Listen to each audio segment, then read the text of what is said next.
Estamos en una época en donde estamos siendo bombardeados por las ideologías del mundo y entre todas ellas, ideologías que promueven el individualismo y el crecimiento personal en base a nuestras propias habilidades, sin la necesidad de la colaboración o la cooperación de otros. Constantemente escuchamos al mundo predicarnos por todos los medios a su disposición de que no necesitamos a los demás para ser felices. Se nos bombardea con frases como: no dependas de nadie para ser feliz.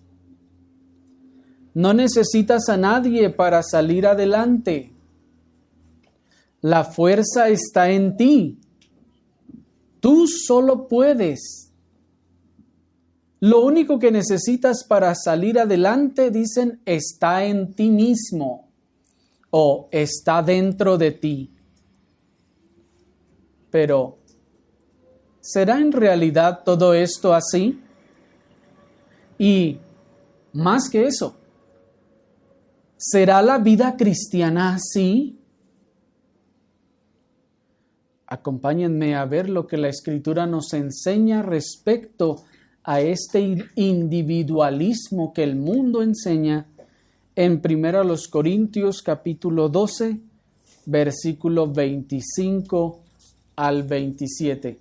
1 Corintios capítulo 12, versículo 25 al 27 nos dice la palabra del Señor. Para que no haya desaveniencia en el cuerpo, sino que los miembros todos se preocupen los unos por los otros. De manera que si un miembro padece, todos los miembros se duelen con él. Y si un miembro recibe honra, todos los miembros con él se gozan. Vosotros, pues, sois el cuerpo de Cristo y miembros cada uno en particular. Hasta allí, hermanos. En esta oportunidad vamos a ver con la ayuda del Señor algo que hemos llamado el individualismo antieclesiástico. El individualismo antieclesiástico. Y vamos a meditar en la enseñanza de estos versículos que acabamos de leer en 3 partes. Vamos a ver esa división natural que nos ofrece el versículo y vamos a ver primeramente la cohesión del cuerpo de Cristo. Enseguida vamos a ver la relación orgánica del cuerpo de Cristo y por último vamos a ver el contraste de todo esto con el individualismo. Vayamos a nuestro primer punto, que es la cohesión del cuerpo de Cristo, que es lo que el texto nos dice.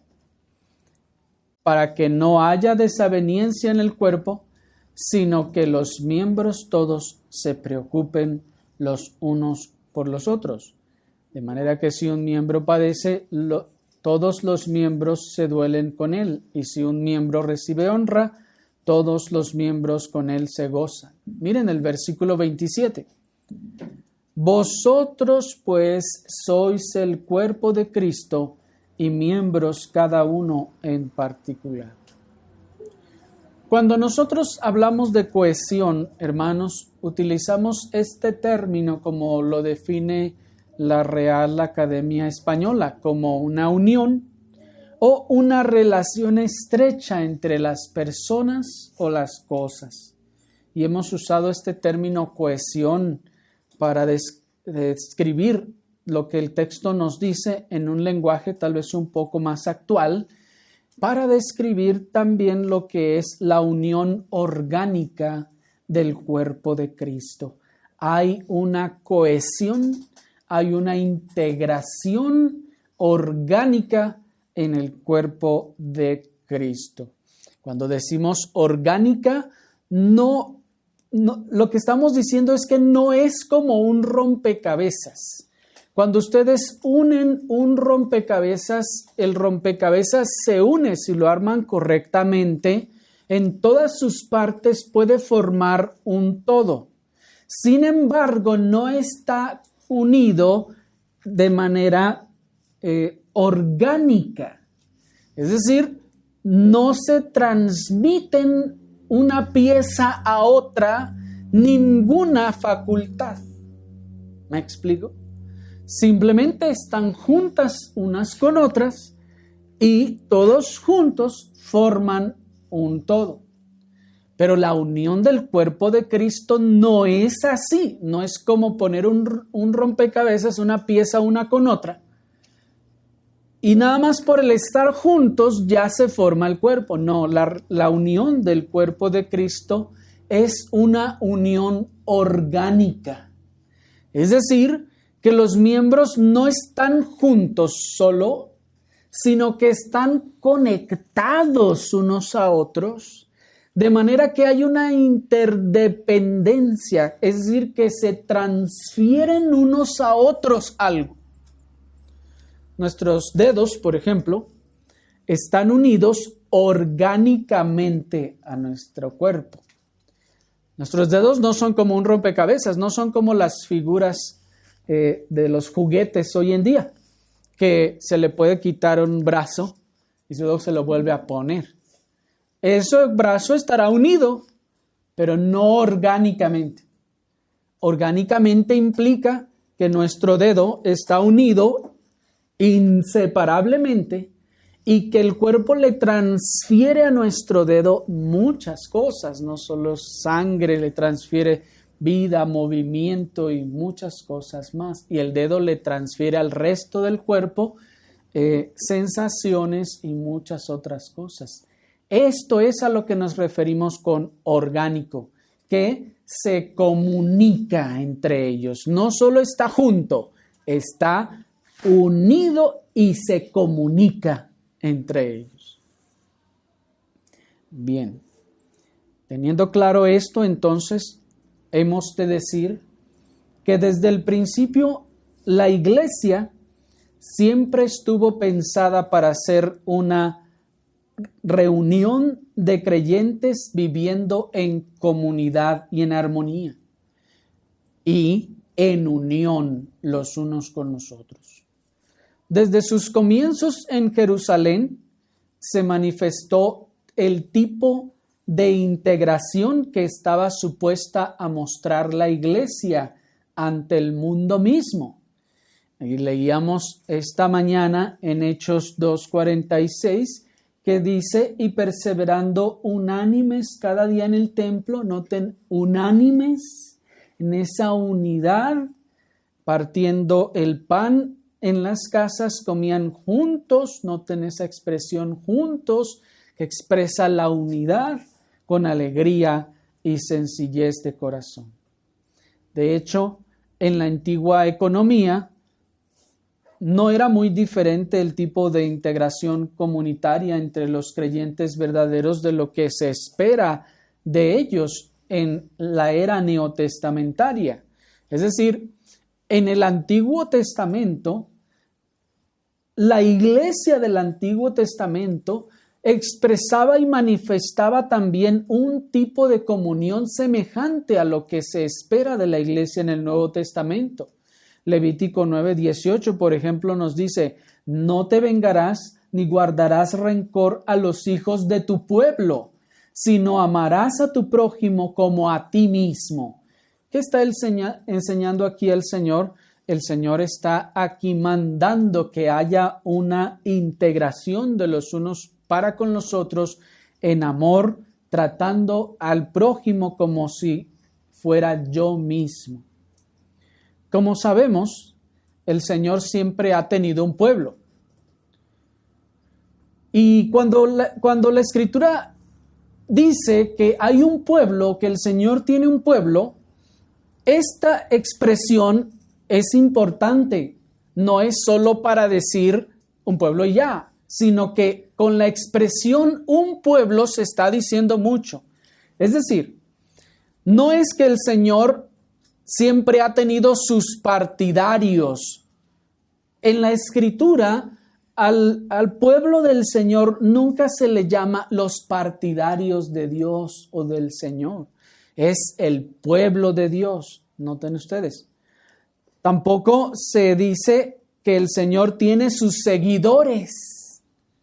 Cuando han visto en la Escritura que se refiera al pueblo de Dios como los seguidores. Ni tiene sus agremiados, sino Dios tiene un pueblo. Lo que ya nos indica esta expresión, una integración interpersonal e interfamiliar de los integrantes de tal pueblo. ¿Por qué es un pueblo? Porque como un pueblo están integrados unos a otros, conviven unos con otros, se interrelacionan unos con otros y también crecen unos con otros. El concepto de pueblo de Dios como un pueblo incluye entonces la idea de unidad de mente y de propósito a fin de progresar mediante la integración y la colaboración de las habilidades propias. En un pueblo, por ejemplo, para que las cosas avancen, debe de haber unidad de mente y de propósito. No debe haber discordancia. Si todos en el pueblo dicen, imaginen un pueblo pequeño y todos dicen, yo voy a poner mi tienda, yo también otra tienda, yo también voy a poner una tienda, y todos ponen tienda, ¿creen que eso va a progresar? No, al contrario, se va a hundir.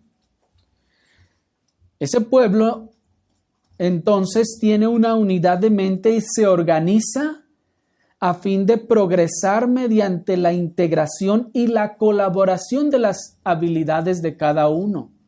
Uno se le da el tener un negocio de este tipo, al otro del otro tipo y a otro de otro. Y está en un pueblo pequeño y dice, bueno, ya hay 2 tiendas, pues yo ahora pongo una ferretería. No sé si me explico. Todo esto porque esto hará avanzar a todos como pueblo, los hará crecer y los hará progresar.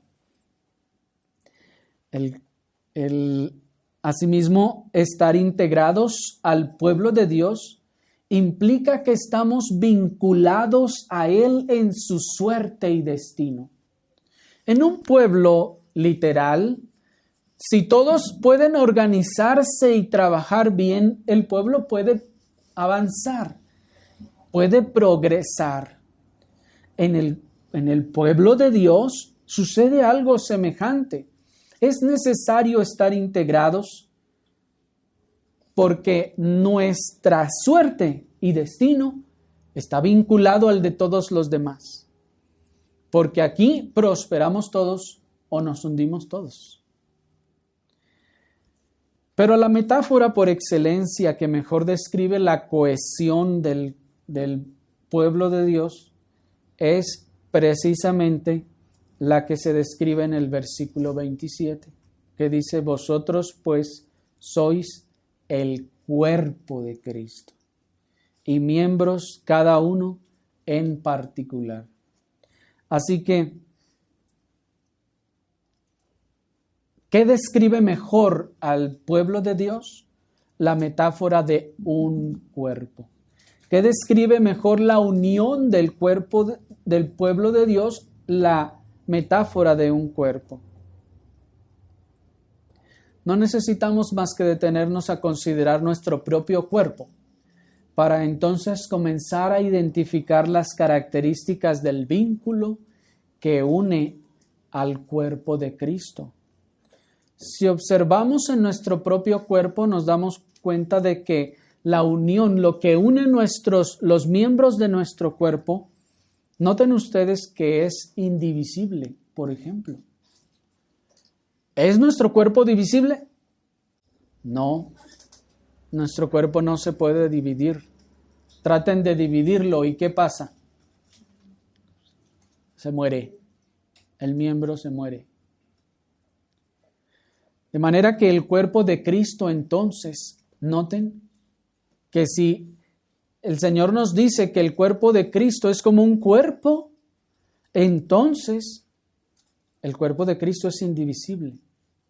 La separación del miembro del cuerpo de Cristo causará la muerte del miembro separado, si éste estaba vivo, evidentemente.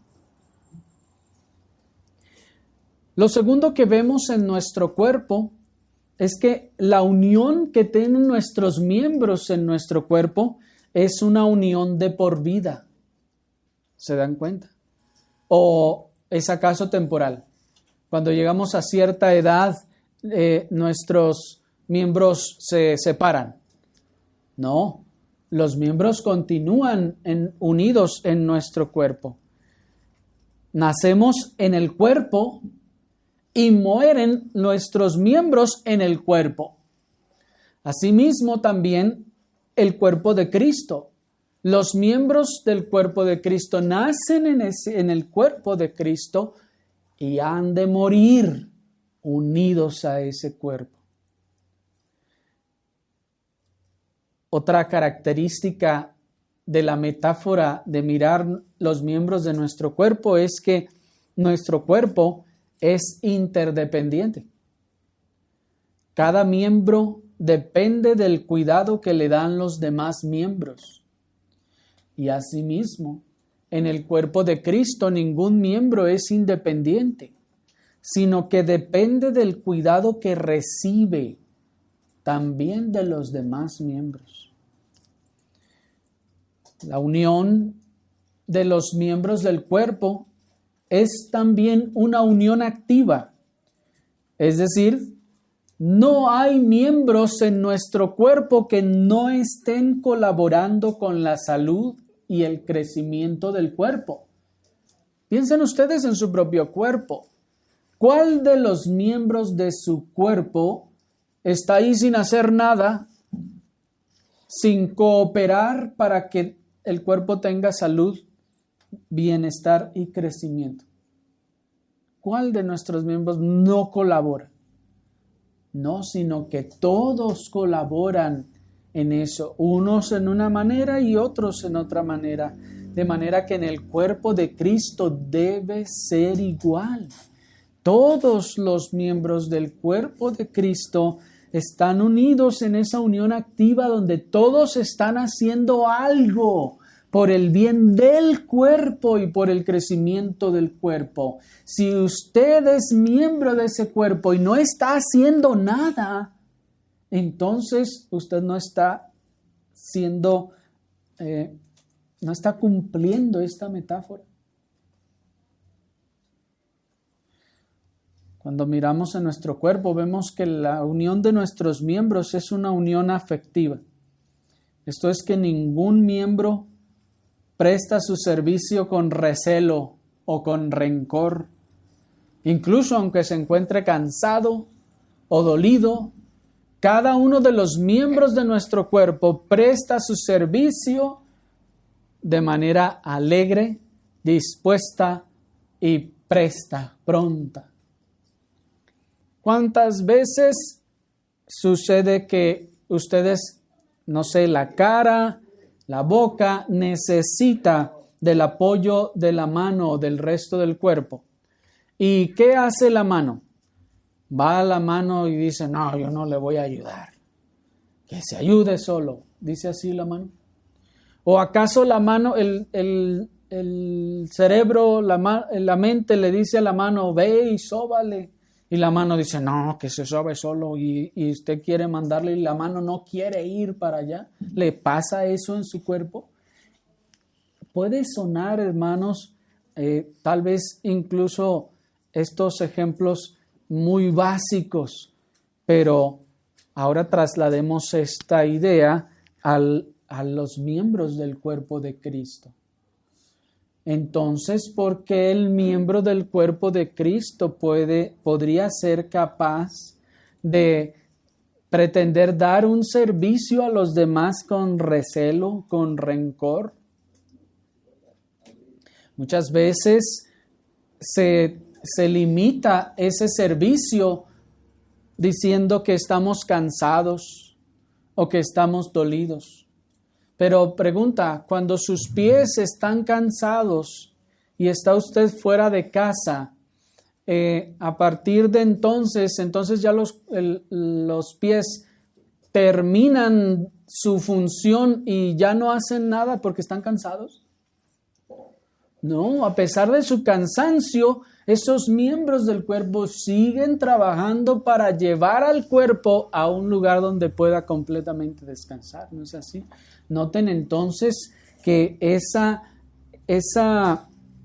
servicio es un servicio afectivo, que a pesar del cansancio y del dolor, sigue sirviendo.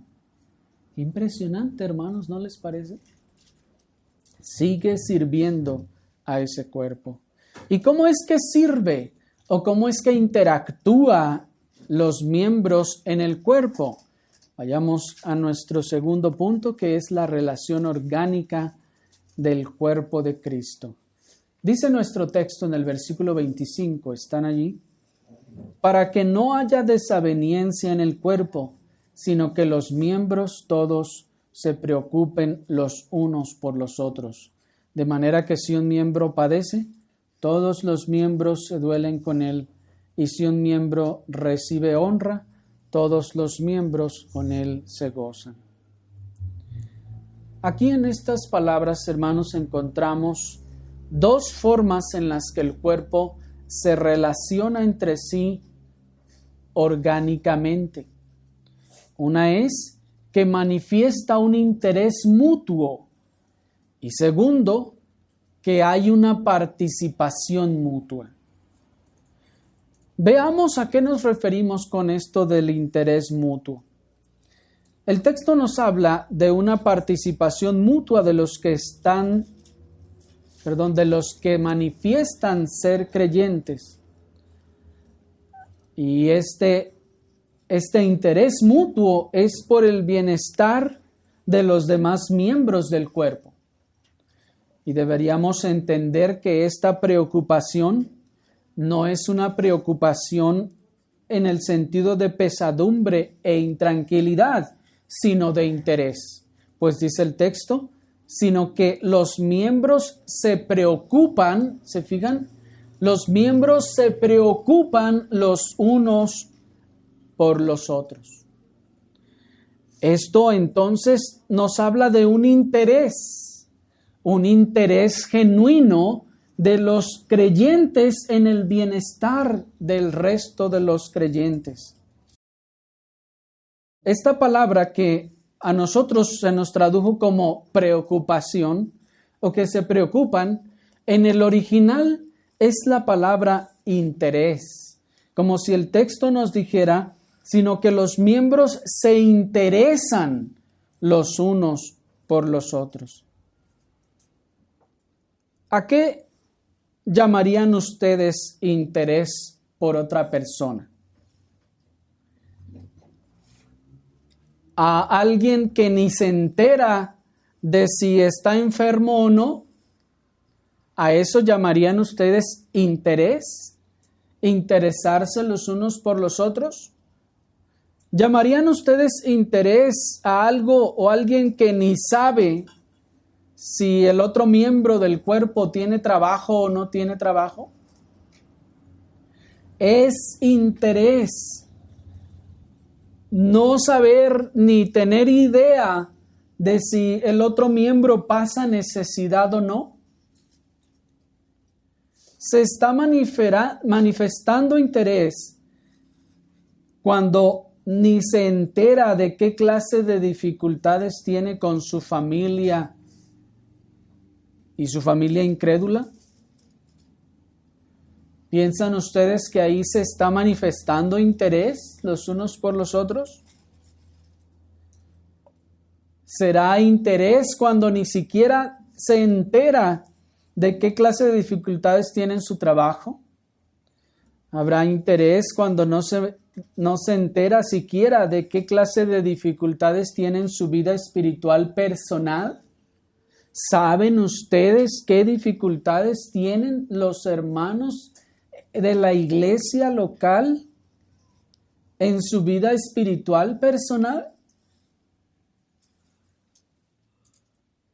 Noten que el texto nos dice que los miembros de un cuerpo se interesan los unos por los otros. Noten también que ese interés es mutuo. Ese interés se manifiesta, pues, y es de manera innata. Ese interés se manifiesta de manera innata, hermanos. Cuando miramos a los miembros de nuestro propio cuerpo físico, encontramos que ese interés se manifiesta de manera innata. ¿Acaso el cerebro le está diciendo a los pies, ándale, interésate por el cuerpo, ándale, ayúdale? ¿Está así exhortándole a cada rato el cerebro al resto de nuestro cuerpo? No, hermanos, solo lo hace. Noten entonces la metáfora. Eso es lo que nos está diciendo el apóstol. Si somos un cuerpo, todo esto se está dando, se debe de estar dando. Y esto debe ser natural. No tenemos que estar exhortando a la mano a que vaya a sobar al pie dolido. ¿O sí? Ándale, mano, ve y sóbale al pie. No.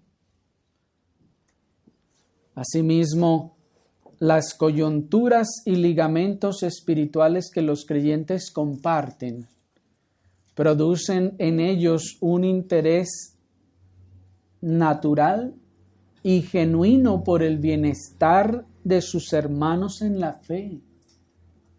Y todo esto a causa del amor de Cristo que comparten.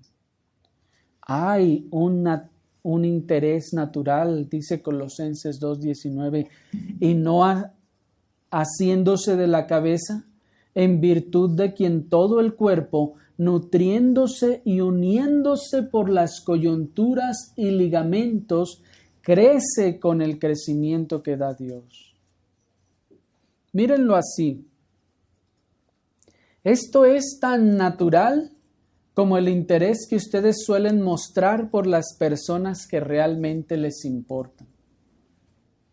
Este interés de los unos por los otros es tan natural como el que ustedes de hecho ya manifiestan.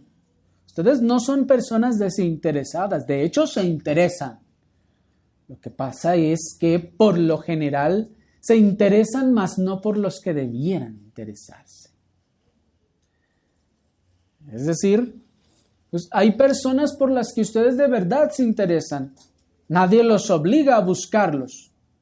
Nadie los obliga a llamarles. Nadie los obliga a estar en contacto con ellos entre semana y aún así lo están haciendo. Eso es interés. Allí se está mostrando interés. Que de verdad, ustedes no es que son carentes de interés. Porque hay, de hecho, por quienes ciertamente se interesan.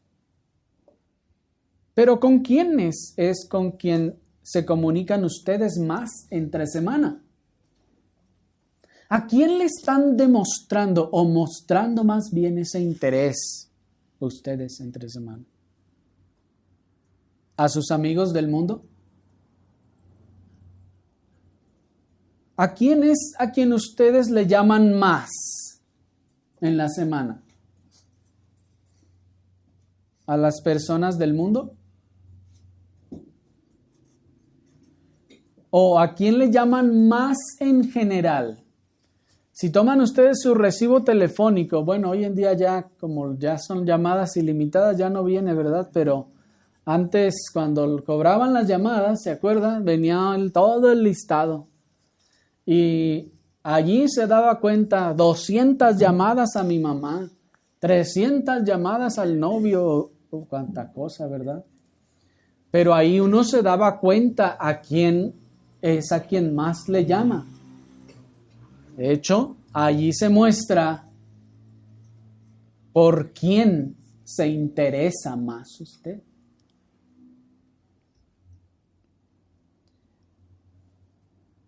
¿A quién pues entonces es a quien usted llama más?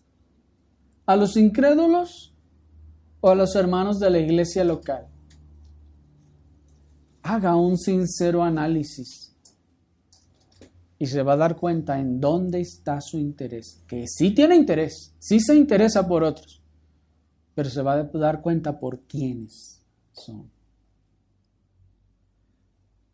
Si revisáramos sus celulares, ¿quiénes aparecerían hasta arriba de la lista de las aplicaciones de mensajería y todo eso? ¿Quiénes estarían hasta arriba? ¿Quiénes suelen estar hasta mero arriba? Esas son las personas por las que ustedes manifiestan interés. Y si hasta arriba de la lista están las personas incrédulas, y hasta allá, hasta el fondo que le aparece, no se ha contactado con él desde el 2017. Y si esos que están hasta abajo en el sótano de la lista son los hermanos de la iglesia local, eso está indicando que usted no es entonces parte del cuerpo de Cristo. ¿O qué es lo que está ocurriendo?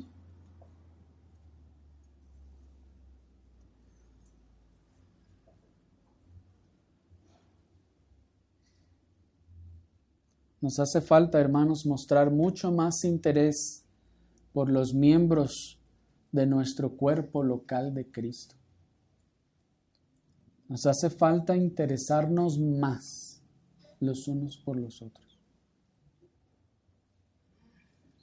Porque nos comunicamos más con otras personas que con los miembros de nuestro cuerpo de Cristo.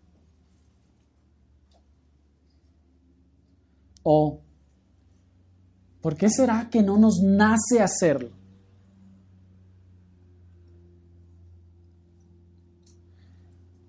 Pero veamos la segunda forma en que el cuerpo se relaciona, el cuerpo de Cristo se relaciona, que nos menciona el texto.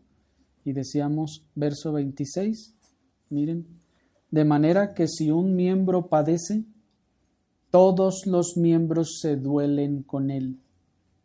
Y si un miembro recibe honra, todos los miembros con él se gozan. Vemos entonces que aquí hay una participación mutua, los unos con los otros. Y esta es una realidad irrefutable, hermanos, la que nos está presentando el texto. Cuando nos golpeamos el dedo pequeño del pie, ¿no nos duele hasta el corazón? ¿O solo el puro dedo y ya? Tal parece como que se conecta a todo el cuerpo, ¿no les parece? Y de hecho, noten entonces cuál es la razón por la que la mano acude en auxilio. Porque siente también ese dolor en alguna forma. ¿Les ha pasado que a veces hasta acá se siente el dolor cuando era en otro lado?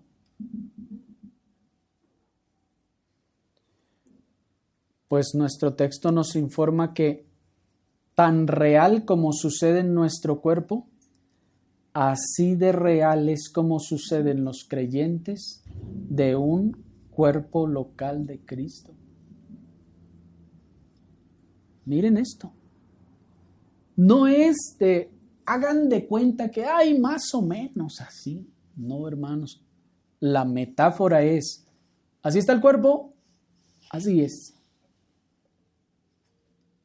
Así es con el cuerpo de Cristo. Cuando un miembro se duele, dice el apóstol, no dice, espero, hermanos, que cuando alguno de ustedes se duela, los demás también se duela. Échenle ganas para que les duela. No dice así. Sino dice que es algo totalmente natural. Así como el cuerpo no le dice a los nervios o al resto del cuerpo, duélete porque le duele al pie. sino que es natural. Es decir, esa conexión orgánica que decíamos al principio, donde se intercomunican los nervios, la sangre, los fluidos, todo se intercomunica, eso es lo que produce que yo también sienta lo que siente el otro mismo. Y en ese sentido, la Escritura llama las coyunturas de la unión espiritual entre los creyentes. Y esas coyunturas del Espíritu me hacen sentir lo que el otro también está sintiendo. La Escritura nos enseña que al formar parte del mismo cuerpo, participamos del dolor de nuestros demás hermanos en la fe. Sentimos el dolor y la aflicción de nuestros demás hermanos en la fe, real y tangiblemente, hermanos. Es decir, sentimos la aflicción de su corazón. ¿Me explico? Y todo esto al formar parte del cuerpo local de Cristo. No es una expectativa, no dice, pues algún día sentirán, no dice así, sino que es algo real que ocurre en todos aquellos que han sido unidos a Cristo y que se comunican en esa comunión espiritual, ese vínculo espiritual de los unos para con los otros. Y cuando decimos que participa del dolor, esta palabra participación es tal vez podemos entenderla más fácilmente como si hay un pastel y el pastel, ¿qué se le hace al pastel? Se participa. Se parte y se da participación a todos. Ese es el sentido de esa palabra, que todos compartimos parte de un todo. ¿Me explico? Que todos participamos de eso. Pero tal vez alguno dirá, ¿por qué entonces yo sufro solo o sola mis propias penalidades y nadie participa de ellas conmigo? Si eso es así, entonces ¿por qué nadie comparte mi dolor y yo estoy acá sola sufriendo? Por lo general, es porque usted no suele hacer partícipe del resto del cuerpo, al resto del cuerpo de sus necesidades, de sus luchas y de sus aflicciones. Si usted se pregunta por qué el resto del cuerpo no está entonces manifestando ese dolor que se duele conmigo en mis aflicciones y en mis dificultades, lo más probable y lo más común es que por lo general es porque usted no le hace partícipe al resto del cuerpo sus necesidades, sus luchas y sus aflicciones. Sí, una de las razones por las que no vemos esa participación mutua de los demás creyentes para con nosotros es porque nosotros no solemos hacer partícipe a los demás hermanos de lo que nos está pasando. Cuando alguno de los miembros de nuestro cuerpo físico recibe un golpe, ¿qué hace? Cuando el pie recibe un golpe, ¿qué hace? ¿Se queda callado el pie? O sea, le está doliendo y no dice nada. ¿Lo guarda para sí? Dice el dedo pequeño del pie que se golpearon. ¿Acaso dice él es mi asunto y los demás no tienen que saberlo? ¿No deben saber el resto del cuerpo que me duele? ¿Dice así el dedo? No. Aunque el golpe sea leve, lo informa a la cabeza y al resto del cuerpo. La razón por la que la mano va corriendo al auxilio del dedo que se golpeó, es porque el dedo informó inmediatamente, me dolió. Y su informe en fracciones de segundo llega al cerebro y se hace saber también al resto del cuerpo que de manera orgánica está unido.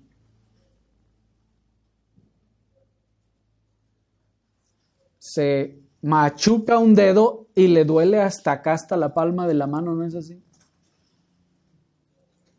Y a veces tal vez hasta acá, hasta el brazo.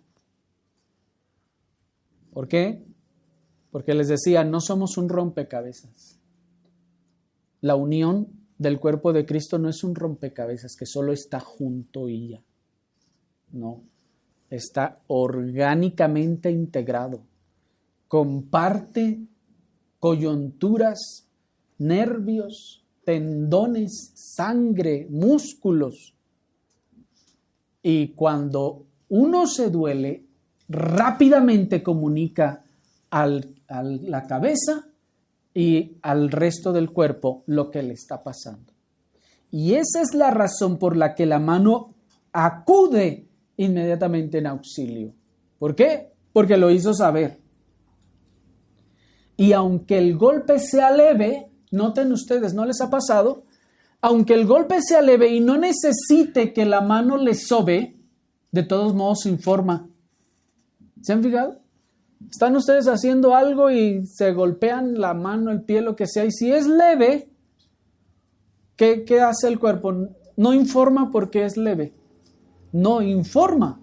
Solo que la mano pues ya no soba porque fue un golpecito y no más.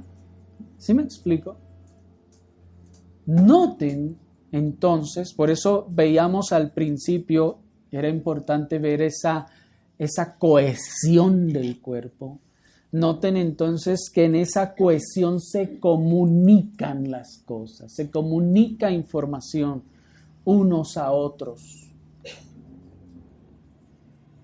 De hecho, sería producto de alguna enfermedad que algún miembro sufriera golpes, moretones, heridas y el resto del cuerpo no se enterara. Eso es una enfermedad, ¿sí se ve? Eso es una enfermedad. Hay personas incluso que se hieren y no les duele.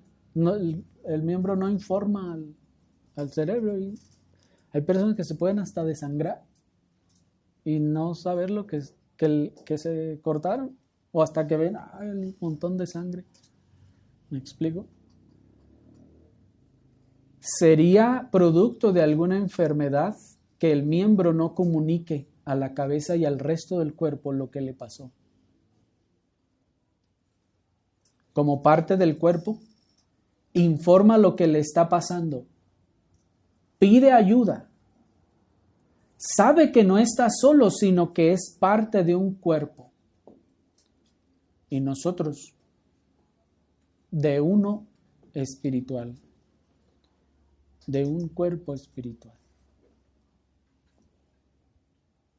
Como parte del cuerpo, entonces, nosotros, para que este efecto ocurra del texto, de que uno sienta el dolor del otro o se goce con el otro, es indispensable, entonces, que en esa cohesión ocurra comunicación. Que yo informe lo que me está pasando. A la cabeza primero. ¿Quién es la cabeza? Cristo el Señor. Que vaya en oración al Señor. Pero no diga, solo Cristo es mi ayuda. Nadie más me puede ayudar. Ninguno me ayudará. Solo Cristo. Cristo es mi... No, espérame. El Señor también dejó el resto del cuerpo. ¿Me explico? Sí, el Señor es nuestro todo, el Señor es nuestro ayudador, pero somos un cuerpo. Es como si la mano o el pie dijera, no, la cabeza me ayudará. No me ayudes, mano, a ti no te ocupo. Yo con la cabeza tengo. No, la cabeza le ha sido dado el resto del cuerpo para que auxilie en las necesidades. Porque a veces en ese sentido esperamos como que si Cristo fuera a descender del cielo a venir a sobarnos y ayudarnos en tal o cual situación, cuando para eso ha provisto al resto del cuerpo. ¿Me explico?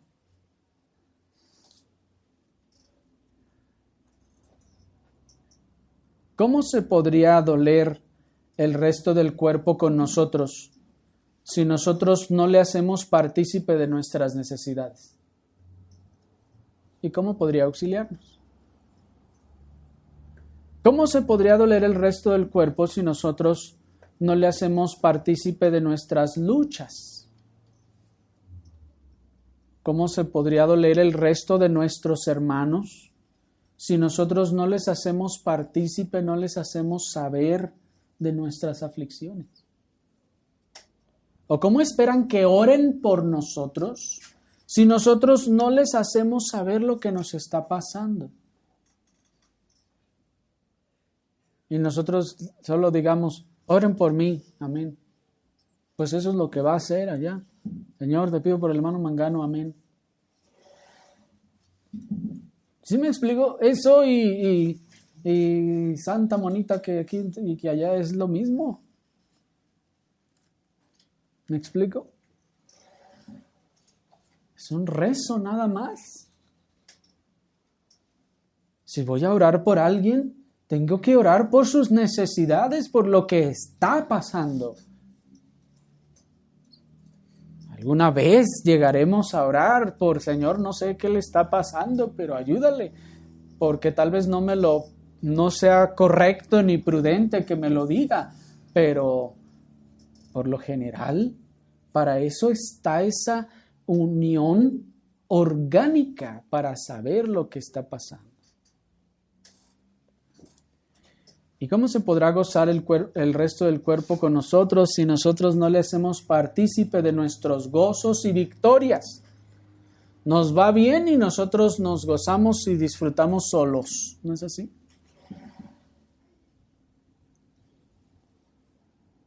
¿No es así? Le recibe usted una gran bendición de Dios y usted se goza ya solo.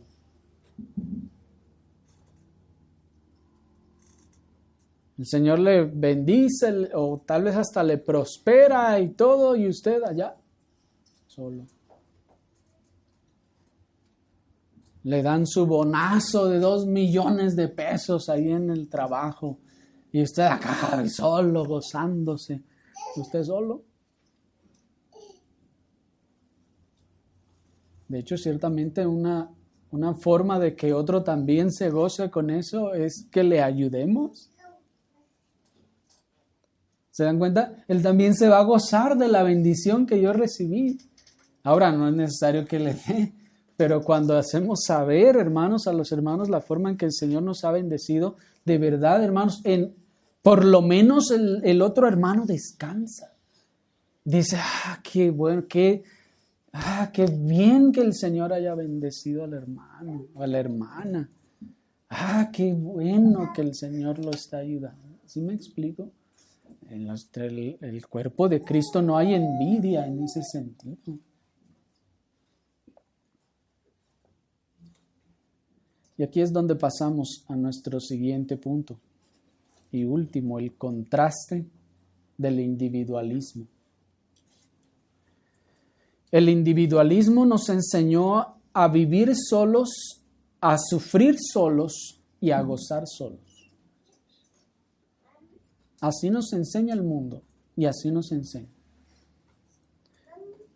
De hecho, una de las formas en las que se defiende y se fomenta las guarderías es porque dicen, no, les hace bien, los hace independientes desde chiquitos, los hace individualistas desde chiquitos. Aprende a vivir solo, a sufrir solo y a gozar solo.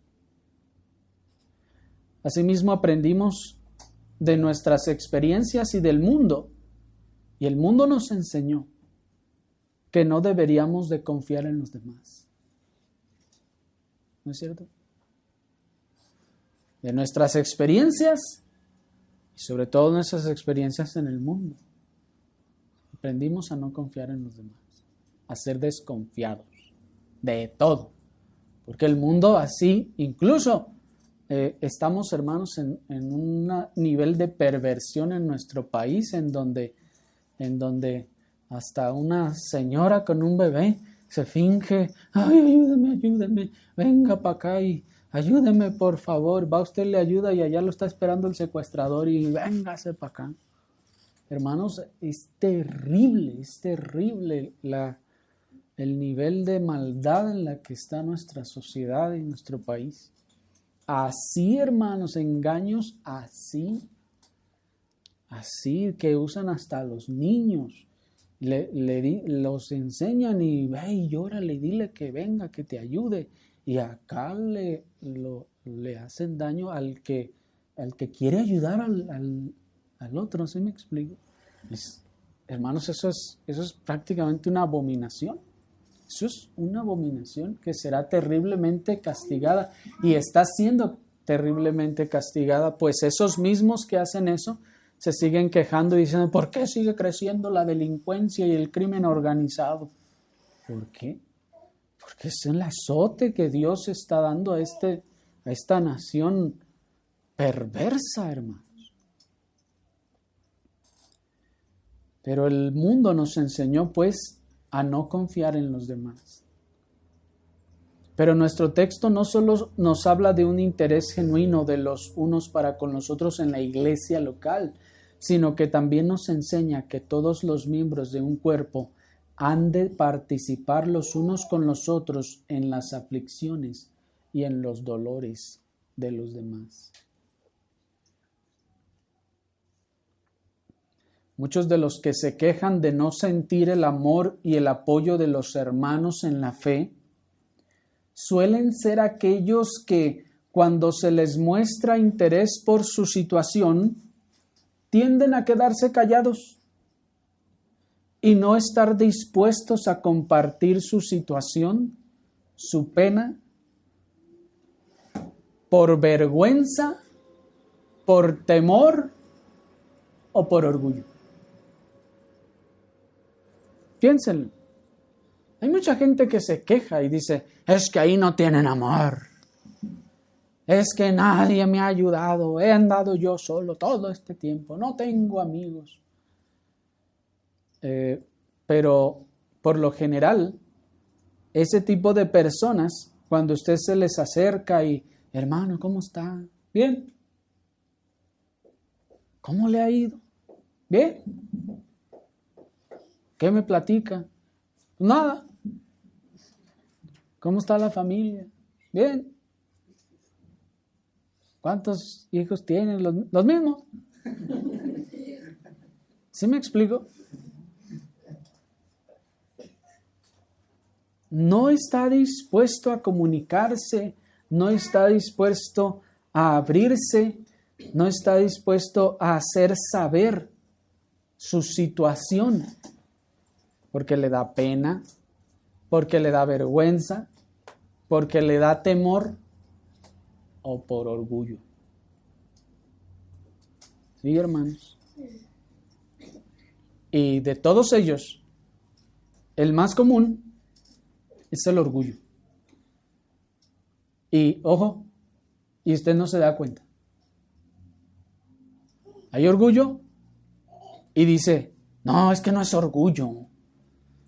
Es que no me gusta. ¿Sí me explico? Es que no soy así.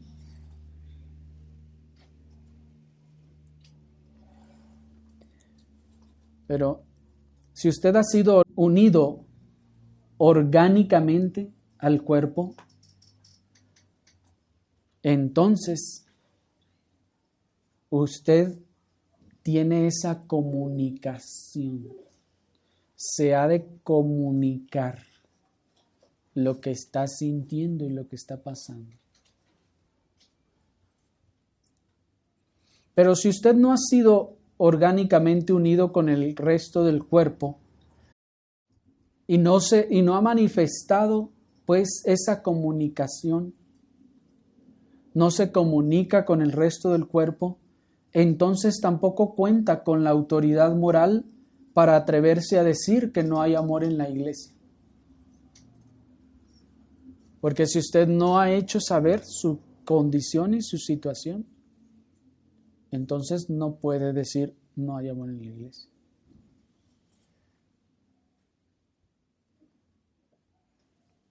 Pero por lo general estamos más bien acostumbrados a vivir al estilo del mundo. Esto es, como individuos independientes, sin responsabilidad ni carga más que de nosotros mismos y de nuestra familia. Y decimos, se acaba el culto, nos retiramos del lugar de reunión y ya cada quien que se rasque con sus propias uñas. Tomamos esa actitud, hermanos, entre semanas. No nos volvemos a ver ni a acordarnos de nosotros hasta el siguiente domingo. ¿Es esa una actitud de cuerpo? Eso es un individualismo independiente que dice, soy yo tengo mis problemas, mis responsabilidades y me enfoco a ellos. Cada quien que arregle los suyos.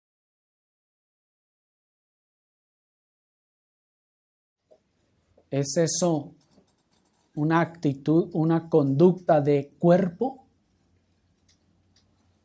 Así dice la mano, yo tengo mis problemas. Arreglen ustedes los suyos y yo los míos. Cada quien por su lado. ¿Dice así la mano?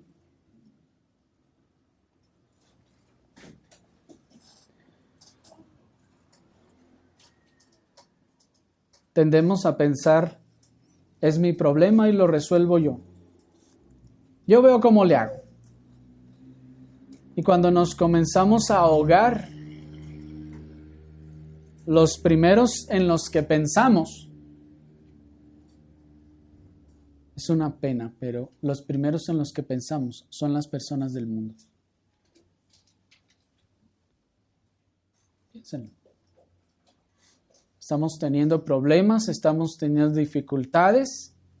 ¿Qué voy a hacer? ¿Cómo le hago? Y cuando eso nos empieza a abrumar, ¿a quién acudo? Ay, mi primo mangano, mi tía perengana, esto y lo otro. Digo, los que no están en el Señor, me refiero.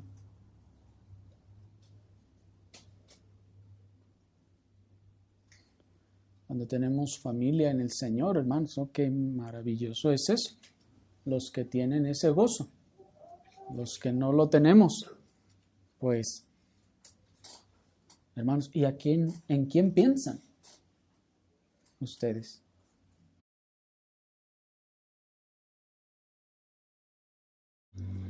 Muchas veces también, bajo la excusa de nuestra personalidad, privamos al resto del cuerpo de saber las luchas y dificultades por las que estamos pasando. Y nos privamos a nosotros mismos del soporte, consuelo y ayuda para pasar la dificultad. ¿Por qué? Porque decimos, es que yo soy de una personalidad muy reservada. Eso es lo que hace el dedo, la mano, el pie, y dice, yo soy muy reservado, yo no le digo a nadie, mis cosas son mías. ¿Dice así el cuerpo? No, hermanos. Nuestro Señor Jesucristo no solo prometió estar con nosotros todos los días hasta el fin del mundo, sino que también nos dejó una familia en la fe para que pudiéramos hallar consuelo y fortaleza. Dice 2 Corintios 7, versículo 6, pero Dios que consuela a los humildes, nos consoló con la venida de Tito, noten, y no solo con su venida, sino también con la consolación con que él había sido consolado en cuanto a vosotros, haciéndonos saber vuestro gran afecto, vuestro llanto, vuestra solicitud por mí, de manera que me regocijé aún más. Noten que el apóstol no dice, y pues tuvimos consolación en Dios. Amén, aleluya. Y ya. No, ciertamente, dice, Dios es el que consuela a los humildes. ¿Cómo los consuela? Vean el texto. Con la venida de Tito. Y no solo con su venida, sino también con la consolación con la que él había sido consolado en cuanto a vosotros, haciéndonos saber. ¿Notan ustedes eso? ¿Cómo fue? Haciéndonos saber.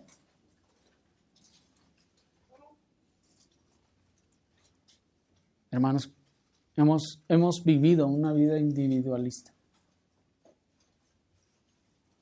¿Cómo fue consolado el apóstol Pablo? Pues se le hizo saber el gran afecto, el llanto, la solicitud, en este caso, por él en este caso. Miren cómo el apóstol fue arropado en amor cristiano por los hermanos de Corinto. Pero ¿creen ustedes que todo este afecto que manifestaron los hermanos de Corinto, todo este llanto y solicitud que produjeron el consuelo del apóstol, todas estas cosas ocurrieron en la ignorancia de la situación del apóstol? No sabemos por qué esté pasando, pero vamos a arroparlo, vamos a abrazarlo, vamos a mostrarle nuestro amor, vamos a llorar por él, ¿Ustedes creen que es sin saber nada? No, hermanos, había una comunicación. El mismo apóstol Pablo les hacía saber de sus prisiones. En casi todas las cartas leemos que el apóstol les dice, he pasado esto, me pasó aquí, estuve en prisión, me azotaron, y esto que lo... ¿Será que el apóstol se está quejando? ¿Se la vive quejando con todos? No, hermanos, nos está enseñando que esas cosas también se comparten. Somos un cuerpo y nos hemos de doler los unos con los otros, pero para que esto suceda debe existir esa comunicación, debe hacerse saber. El mismo apóstol Pablo dijo, ¿quién enferma y yo no enfermo? En 2 Corintios 11:29. Pero, ¿piensan ustedes que fue el Espíritu Santo el que le revelaba al apóstol Pablo que tal hermano o tal hermana estaba enfermo? ¿Cómo es que él sabía que ellos estaban enfermos? Y se cumplía esto de ¿quién enferma y yo no enfermo? ¿Cómo? El Espíritu le decía en la oración, Pablo, el hermano fulano está enfermo. No, hermano. Se comunicaba, se hacía saber. Pero a veces nosotros podemos estar en el hospital allá, tirados y nadie sabe qué nos está pasando. Todos acá bien contentos y felices. Y la hermana, yo creo que debe estar ahí en su casa. Y hasta tal vez tenderemos a decir, ay, esa hermana ya de andar mal no vino. Y ella ya en el hospital. O el hermano. ¿Me explico? No sabemos nada.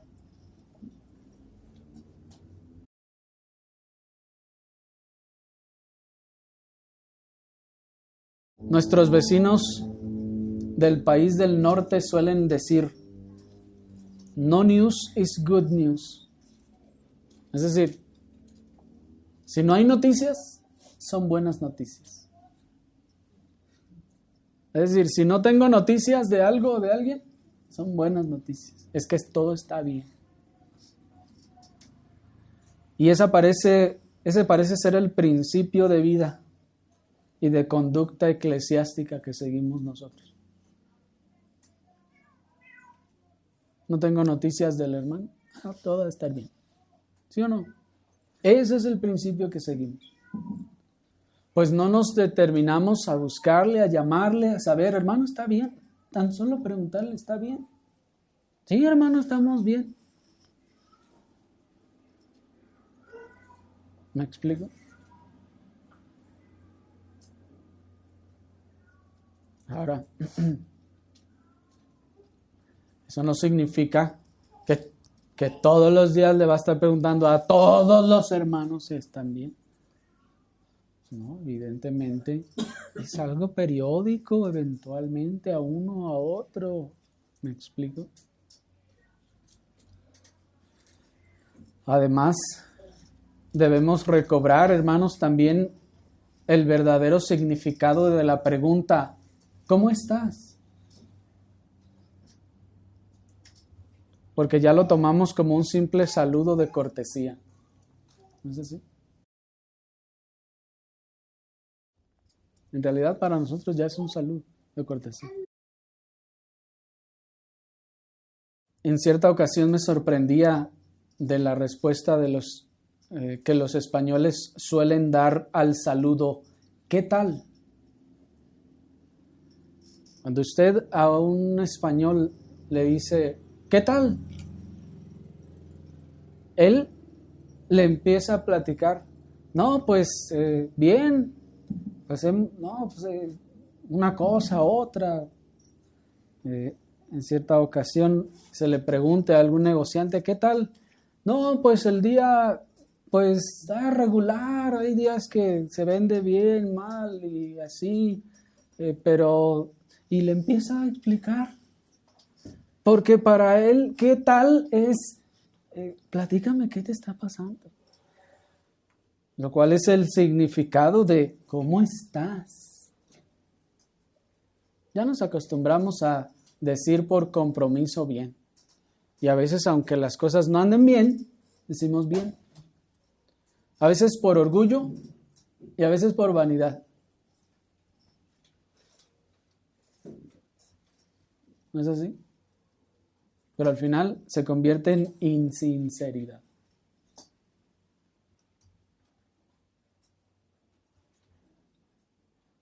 Me pregunto cuántas veces el me da pena o me da vergüenza decirlo nos ha evitado la medicina cercana y nos ha hecho andar varios kilómetros más con la carga que teníamos, hasta rodear todo el desierto, cuando podíamos haber encontrado auxilio y nos podíamos haber ahorrado mucho camino con un hermano en la fe.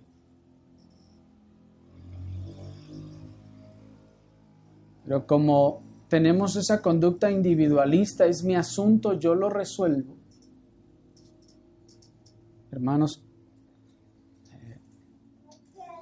rodeamos más. Caminamos más tiempo con la carga.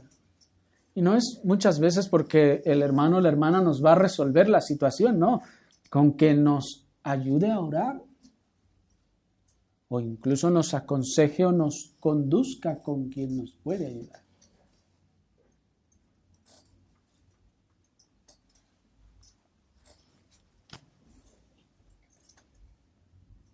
Pero tendemos a decir, es un asunto familiar. Nosotros lo arreglamos. Yo me pregunto, ¿es un asunto familiar? ¿No será más bien un asunto de orgullo? De no quiero que nadie sepa que estamos en dificultades. No quiero que nadie sepa que nos equivocamos en esta decisión y estamos pagando las consecuencias. No quiero que nadie sepa que hicimos mal aquí o que nuestro hijo, nuestra hija está portándose rebelde y nos está causando problemas. O no lo sé.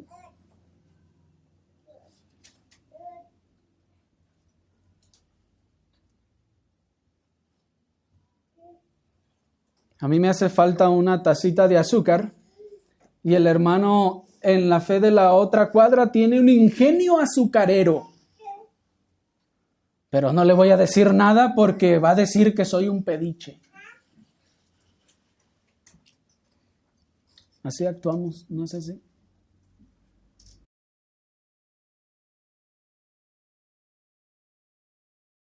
Así tendemos a actuar para que no digan que somos pediches, que somos quejumbrosos o llorones, no sé qué cosa pase por su mente.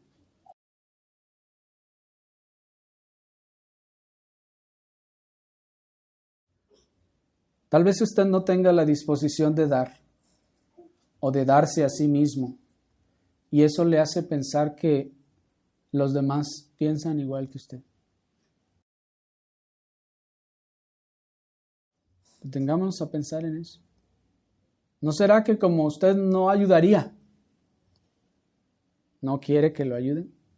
O el que no quiere que lo ayuden es como, ¿han visto esas personas que traen muletas o que andan en silla de ruedas y que se caen y que se enojan cuando les quieren ayudar?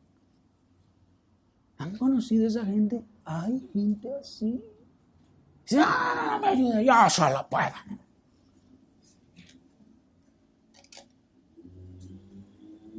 Y a veces así actuamos.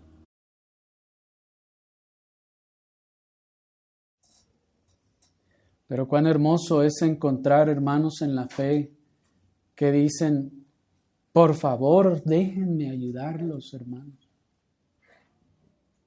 Para mí es un gozo servirles.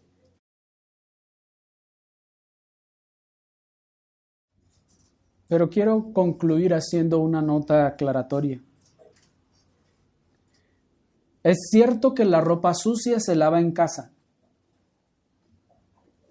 pero cuando es tanta o está tan manchada esa ropa, es necesario acudir a otras instancias.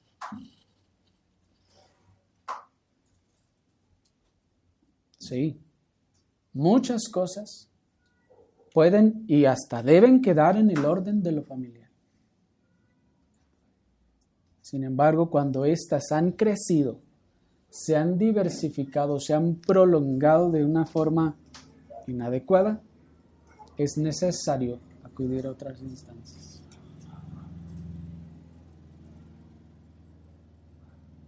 Todos cargaremos nuestra propia cruz mirando hacia el Gólgota, pero cuando el peso de esa cruz parece que nos aplasta o nos derriba, luego de ir al Salvador, podemos ir también a nuestros hermanos en la fe. Muchas veces no se necesita ser tan específico, cuando sencillamente puede decir usted, hermano, hermana, ore por mí, estoy teniendo muchos ataques en mi trabajo o con mi familia incrédula. ¿Me explico? Muchas veces no se necesita ser tan específico. Puede decir, hermano, hermana, ore por mí, me detectaron tal enfermedad o me he estado sintiendo mal en estas cosas. Hermano, hermana, ore por mí, estoy luchando con un pecado del pasado. Pero nos da vergüenza, ¿sí o no? Y tenemos, sobre todo en esas cosas, un gran orgullo. No, ¿cómo le voy a decir que estoy batallando con un pecado? Va a decir que no soy santo y perfecto como todos piensan que soy. Y esa idea la trajimos de allá. De que los cristianos no lidian con el pecado. Que no luchan con pecados. Pero si todos supiéramos que todos luchamos con pecados y todos pecamos y todos semana a semana, todos, hasta el pastor también está luchando con pecado.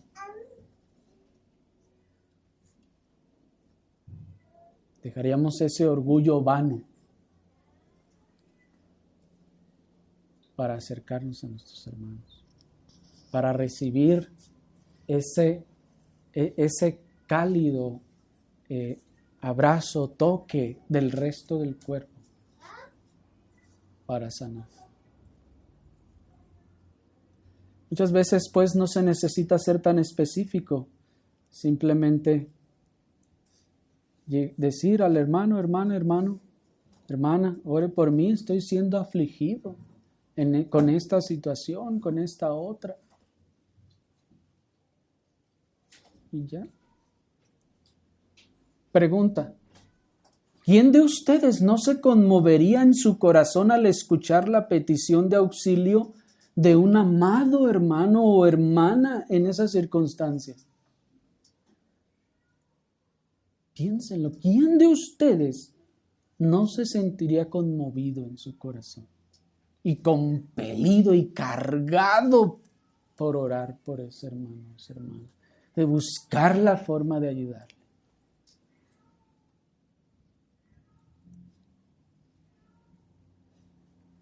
¿Quién de ustedes se negaría a ayudarle?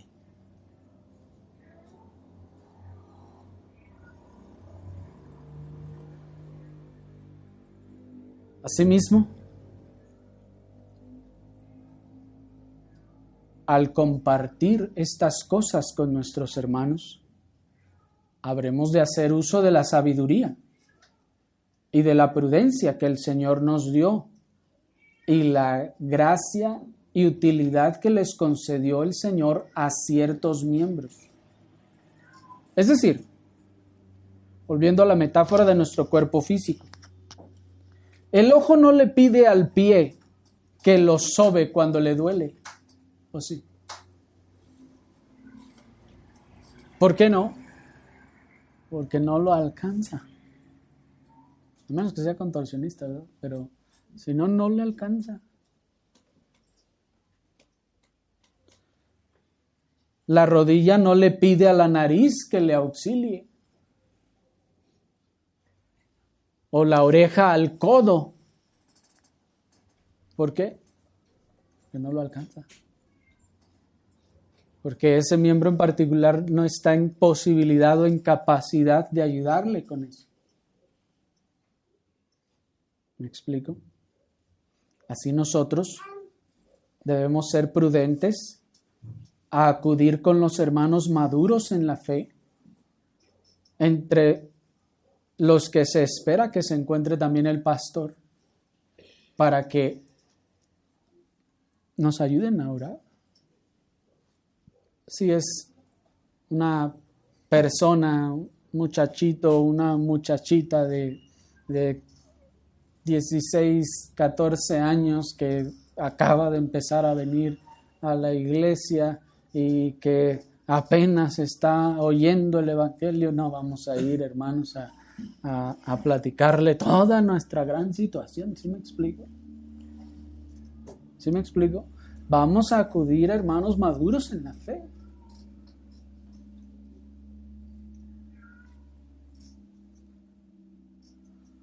Los creyentes maduros no andan en chismes, ni andan defraudando la confianza de los demás.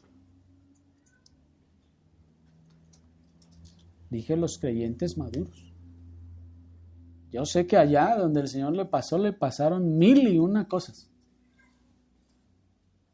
Pero por eso decíamos, el oído no le va a pedir al codo que le auxilie de esa forma.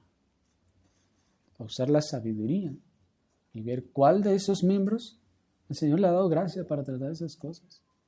Por lo general son las manos. Así que tomemos pues una actitud de cuerpo, más que de individuo solitario. O, diría alguno, más que de llanero solitario. Porque nuestro cuerpo nunca tiende al individualismo. Analícenlo, véanlo.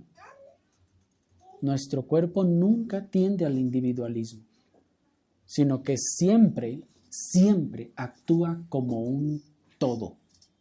Nuestro cuerpo siempre actúa como parte del cuerpo, como un todo. El Señor nos concede entendimiento en estas cosas y la gracia para obedecerlas. Oremos, hermanos del Señor.